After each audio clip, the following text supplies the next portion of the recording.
ಎಲ್ಲರಿಗೂ ನಮಸ್ಕಾರ. ನನ್ನ ಹೆಸರು ಮನು. ನೀವು ನೋಡ್ತಾ ಇರೋ ಯೂಟ್ಯೂಬ್ ಚಾನಲ್ ಬಂದು ಮನು ಸಿ ಲಾಗ್ ಚಾನಲ್. ಹೊಸೊಬ್ಬರಾಗಿದ್ರೆ ಸಬ್ಸ್ಕ್ರೈಬ್ ಮಾಡಿ, ಪಕ್ಕದಲ್ಲಿರೋ ಬೆಲ್ ಐಕಾನ್ ಮೇಲೆ ತಪ್ಪದೆ ಕ್ಲಿಕ್ ಮಾಡಿ, ಒಂದು ಶೇರ್ ಮಾಡಿ, ಒಂದು ಲೈಕ್ ಮಾಡಿ.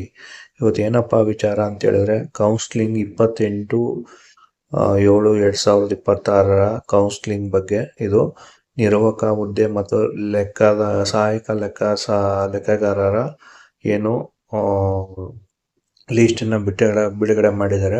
ಇವರು ಕೌನ್ಸ್ಲಿಂಗ್ ಹೋಗ್ಬೇಕು.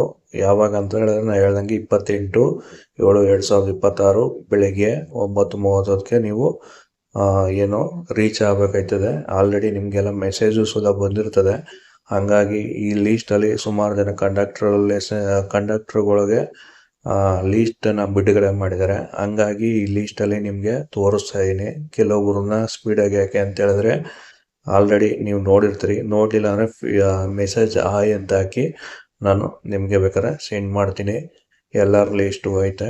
ಟೋಟಲಾಗಿ 12 ಪೇಜೇನೋ ಬಂದಿದೆ.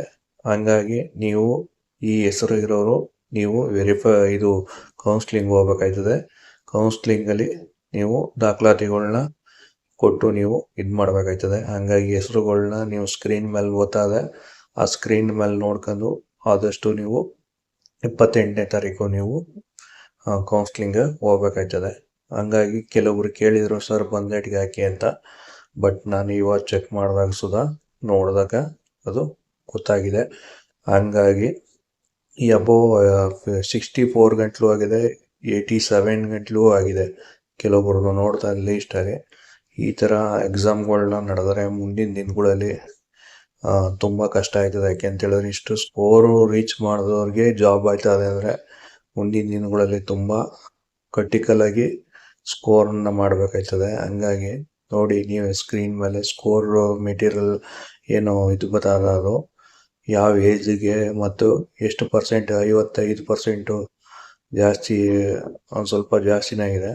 ನಾನೊಂದು ನೋಡಿದಂಗೆ 87 ಬಂದಿತ್ತು ಬಂದು, ಅದರಲ್ಲೂ ಆಗಿದೆ 55ಕ್ಕೆ ಪರವಾಗಿಲ್ಲ. ಹಂಗಾಗಿ ಕಂಡಕ್ಟ್ರ್ ಹುದ್ದೆಗೆ ತುಂಬ ಕಷ್ಟಪಟ್ಟು ಸ್ಟಡಿ ಮಾಡಿ ನೆಕ್ಸ್ಟ್ ಆ ಕಾಲ್ಫಾರ್ಮ್ ಆದಾಗ ನೀವು ಮಾಡಿದ್ರೆ ಭಾಳ ಅನುಕೂಲ ಅಂತ ಈ ವಿಡಿಯೋದಲ್ಲಿ ತಿಳಿಸ್ತಾ ಇದ್ದೀನಿ. ಹೆಸರುಗಳು ಸುಧಾ ಬರ್ತಾ ಇದೆ. ನಿಮ್ಮದು ಏನೋ ಹೆಸರುಗಳನ್ನ ನೋಡ್ಕೊಂಡು ನೀವು ಅಲ್ಲಿಗೆ ಹೋಗ್ಬೇಕಾಯ್ತದೆ. ಮತ್ತು ಏನೇನು ನೀವು ದಾಖಲಾತಿಗಳನ್ನ ತಗೋಗಿ ಕೌನ್ಸ್ಲಿಂಗನ್ನ ನೀವು ಮಾಡ್ಕೊಬರ್ಬೇಕಾಯ್ತದೆ. ಸಿಂಪಲಾಗಿ ತೋರಿಸಿದ್ದೀನಿ. ಹಂಗಾಗಿ ನಿಮಗೆ ನೋಡ್ಕೊಂಡು ಆದಷ್ಟು ನಿಮಗೆ ಆಲ್ರೆಡಿ ಮೆಸೇಜ್ ಬಂದಿರ್ತದೆ. ಬಂದಿಲ್ಲ ಅಂತ ಹೇಳಿದ್ರೆ, ನಿಮಗೆ ಅಕಸ್ಮಾತ್ ಗೊತ್ತಾಗಲಿಲ್ಲ ಅಂತಲೇ ಲೀಸ್ಟಲ್ಲಿ ಏನೋ ಕಾಣಿಸ್ತಿಲ್ಲ ಅಂದರೆ ನನ್ನ ವಾಟ್ಸಪ್ ಗ್ರೂಪ್ಗೆ ಎಂಥ ಮೆಸೇಜ್ ಹಾಕಿ ಏನಾರ ಇತ್ತು ಅಂತ ಹೇಳಿದ್ರೆ ಒಂದು ಮೆಸೇಜ್ ಟೆಸ್ಟ್ ಇದರಲ್ಲಿ ಯೂಟ್ಯೂಬಲ್ಲಿ ಮೆಸೇಜ್ ಹಾಕಿ ತಿಳಿಸ್ಕೊಡ್ತೀನಿ. ಎಷ್ಟೋ ಜನ ಸೆಕ್ಯೂರಿಟಿ ಗಾರ್ಡ್ದು ಕೇಳ್ತಾ ಇದ್ದೀರಿ. ಸೆಕ್ಯೂರಿಟಿ ಗಾರ್ಡ್ದು ಇನ್ಫಾರ್ಮೇಷನ್ ಸಿಗ್ತಾ ಇಲ್ಲ. ಹಾಗಾಗಿ ನೋಡಿ, 50% ರೇಂಜಲ್ಲಿ ತೆಗ್ದಿರೋರಿಗೆ ಜಾಬ್ ಆಗಿದೆ. 49 ಅಂತ ನಾನು ನೋಡಿದಾಗ 87 ಏನೋ ಇತ್ತು ಒಬ್ಬರದು, ಅವ್ರಿಗೂ ಸದಾ ಆಗಿದೆ. ಅದರಲ್ಲಿ ಒಳ್ಳೊಳ್ಳೆ ಸ್ಕೋರ್ಗಳನ್ನ ಮಾಡಿದ್ರೆ ಮಾತ್ರ ಇವತ್ತಿನ ಜಾಬ್ಗಳನ್ನ ನಾವು ಪಡಿಬೋದು. ಇಲ್ಲ ಅಂದರೆ ತುಂಬ ಕಷ್ಟ ಆಯ್ತದೆ. ಮುಂದಿನ ದಿನದಲ್ಲಿ ಯಾವ್ದಾರ ಕಾಲ್ಫಾರ್ಮ್ ಆದಾಗ ನೀವು ಆದಷ್ಟು ಸ್ಕೋರ್ನ ಮಾಡೋಕ್ಕೆ, ರೀಚ್ ಮಾಡೋಕ್ಕೆ ಪ್ರಯತ್ನ ಮಾಡಿ. ಯಾಕೆ ಅಂತ ಹೇಳಿದ್ರೆ, ಇಲ್ಲಿ ಬಂದಿರೋರೆಲ್ಲ ಸುಮಾರು ಜನ ಸ್ವಲ್ಪ 2000 ಮೇಲೆ 2001ರಿಂದ ಸ್ವಲ್ಪ ಇರೋರು, ಅಂದರೆ 2098ರಿಂದ ಸ್ಟಾರ್ಟ್ ಆಯ್ತದೆ. ಅಲ್ಲಿವರೆಗೆ ಏಜ್ ಇದ್ರ ಮೇಲೆ ಸುಮಾರು ಜನಕ್ಕೆ ಕೆಲಸ ಆಗಿದೆ.